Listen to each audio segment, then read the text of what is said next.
সাত শ্রেণীর দলিল চলতি বছর ডিসেম্বরের মধ্যে বাতিল হয়ে যাচ্ছে।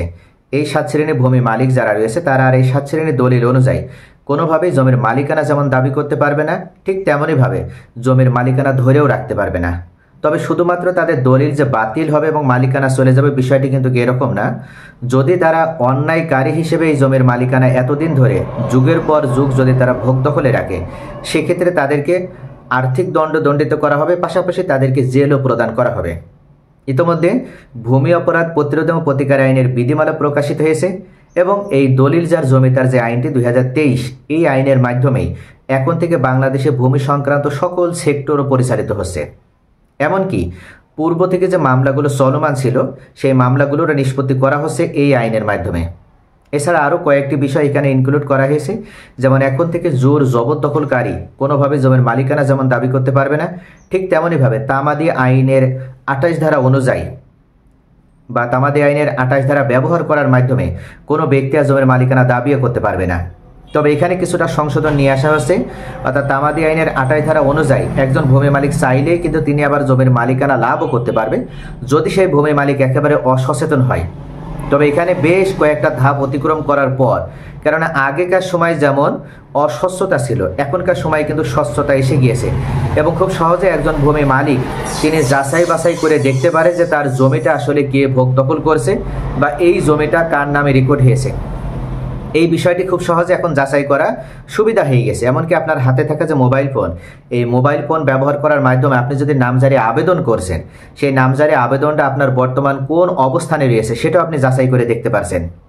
এমনকি আপনার রেকর্ডে নাম উঠেছে কিনা বা নামজারি খতিয়ান আপনাকে যেটা সরবরাহ করা হয়েছে সেই নামজারি খতিয়ানটিও সঠিক কিনা সেটাও আপনি যাচাই করে নিতে পারছেন। অর্থাৎ অত্যন্ত স্পষ্টভাবে আপনি কিন্তু সমস্ত বিষয়ে land.gov.bd এই ওয়েবসাইটে প্রবেশ করার মাধ্যমে আপনি সার্বিক বিষয়ে আপনি যাচাই বাছাই যেমন করতে পারছেন, ঠিক তেমনইভাবে ভূমি উন্নয়ন কর বা আপনার জমির খাজনা, বাৎসরিক যে খাজনা, সেটাও আপনি প্রদান করতে পারছেন।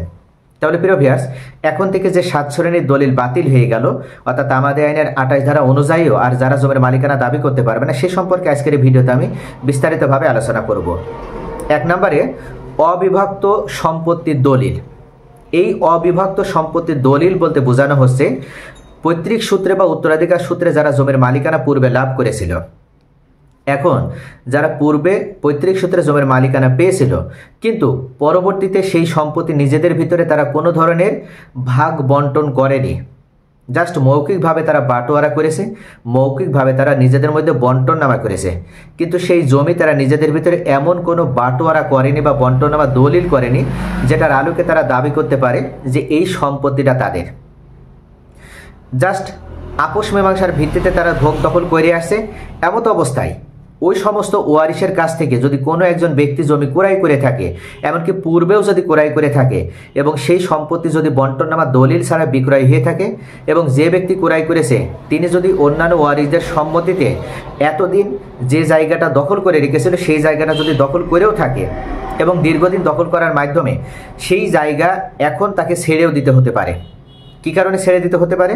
কেননা ওই জায়গাটা যেটা তিনি দখলে রেখেছেন ওখানে অন্য কোনো ওয়ারিশের যদি অংশ থাকে, তাহলে তারা যদি এখন ওই অংশ বের করে নিতে চায়, খুব সহজেই তারা তাদের অংশ বের করে নিতে পারবে। এমনকি যদি এমন হয় যে দলিলে ওই অংশে, অর্থাৎ যে জায়গাটা উনি দখলে রেখেছে সেই জায়গাটার পরিমাণ হয়তো 20%, কিন্তু ওনাকে যখন দলিল করে দেওয়া হয়েছে তখন এই দাগ থেকে 5% দেওয়া হয়েছে, বাকি 15% অন্যান্য দাগগুলো থেকে রেফারেন্স করে দেওয়া হয়েছে। তবে ভোগ দখল দলিলে এই একটি দাগ দেখানো হয়েছে, তারপরেও কিন্তু উনি চাইলে এখন এই জায়গাটা ধরে রাখতে পারবে না। একটাই কারণ বন্টননামা দলিল ছাড়া উনি এই জায়গাটা ভোগ দখল করছে এবং যার কাছ থেকে ক্রয় করেছে তার কাছ থেকে বন্টননামা দলিল না দেখে তিনি ক্রয় করেছে। আর এটার কারণে এই আনডিভাইডেড যে প্রপার্টি, এই আনডিভাইডেড প্রপার্টিগুলো যারা দলিল করে নিয়েছে তাদের এখন এই সমস্যার ভিতরে পড়তে হবে। দ্বিতীয় পর্যায়ে যে জমিনের সব থেকে বড় সমস্যার ভিতরে পড়তে হবে সেটা হচ্ছে আনরেজিস্টার্ড দলিল। অনেকে আছে দলিল রেজিস্ট্রেশন না করে যুগের পর যুগ জমি ভোগ দখল করে আসছে, তাদেরকে এখন দলিল অনুযায়ী এই দলিল বাতিল এবং তারা এই দলিল অনুযায়ী কোনোভাবে জমির মালিকানা ধরে রাখতে পারবে না। তৃতীয় পর্যায়ে হেবা বা দানপত্র দলিল। এই হেবা দলিলটা নিয়ে অনেকেরই কিন্তু অনেক ধরনের আগ্রহ রয়েছে বা ইচ্ছা আছে যে এই দলিল করতে যেহেতু খরচ কম হয় তাহলে আমি হেবা দলিলটাই করব। তবে মনে রাখবেন, হেবা দলিলে যেমন সুবিধা আছে তেমন কিন্তু অসুবিধাও আছে। হেবা দলিল অনুযায়ী আপনি যেমন জমির মালিকানা অল্প টাকা দিয়ে আপনি দলিল রেজিস্ট্রেশন করার মাধ্যমে জমির মালিকানা লাভ করতে পারছেন, ঠিক তেমনইভাবে এই হেবা দলিল বাতিলের জন্য যদি আপনার অন্য যে অংশীদারেরা রয়েছে তারা যদি মামলা দায়ের করে, তাহলে খুব সহজে কিন্তু তারা চাইলেই এই দলিল আবার বাতিল করে ফেলতে পারবে।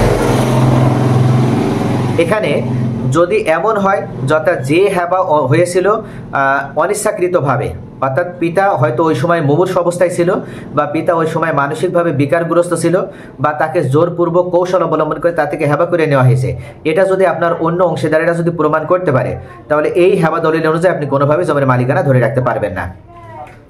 চতুর্থ পর্যায়ে এওয়াজ বদল দলিল। অনেকে এওয়াজ বদল করে, কিন্তু এওয়াজ বদল দলিলটা রেজিস্ট্রেশন করে না, জাস্ট মোহরিদের ডেকে নিয়ে এওয়াজ বদল করেছে। এখন যদি এমন হয় যে রেজিস্ট্রিকৃত হয়নি এওয়াজ বদল দলিলটি, তাহলে মনে রাখবেন যে এওয়াজ বদল দলিল এখন বাতিল। পঞ্চম পর্যায়ে সিকস্তি এবং পয়স্তি জমি। সাধারণত নদীগর্ভে যে জমিগুলো বিলীন হয়ে যায় সেটাকে সিকস্তি বলে, আর নদীতে যে চর জেগে ওঠে সেটাকে পয়স্তি জমি বলা হয়। এখন এই সিকস্তি এবং পয়স্তির ক্ষেত্রে 30 বছরের ভিতরে যদি কোনো ব্যক্তি মালিকানাধীন যে জমিটা সেখানে পয়স্তি তৈরি না হয়, তাহলে ওই ব্যক্তি কোনোভাবেই জমির মালিকানা দাবি করতে পারবে না। 30 বছরের পর যদি হয়, তাহলে ওই জমি এখন সরকার খাস খতিয়ানের অন্তর্ভুক্ত করে নেবে।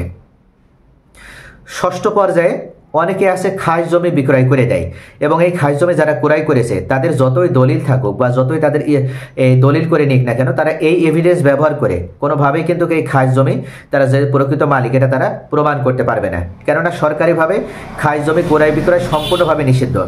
তাই খাস জমি অনুযায়ী যারা জমির মালিকানা লাভ করেছে তাদের এখন জমি ছেড়ে দিতে হবে। সরকার যদি মনে করে তাহলে খুব সহজে তারা এই জমি বের করে নিতে পারবে। এবং সপ্তম পর্যায়ে যে জমিটা তাদের এখন ছেড়ে দিতে হবে বা যে দলিল বাতিল, সেটা হচ্ছে অংশের থেকে বেশি বিক্রয় হয়েছে যে জমি। সাধারণত উত্তরাধিকার সম্পত্তিতে সবথেকে বড় সমস্যা তৈরি হয়।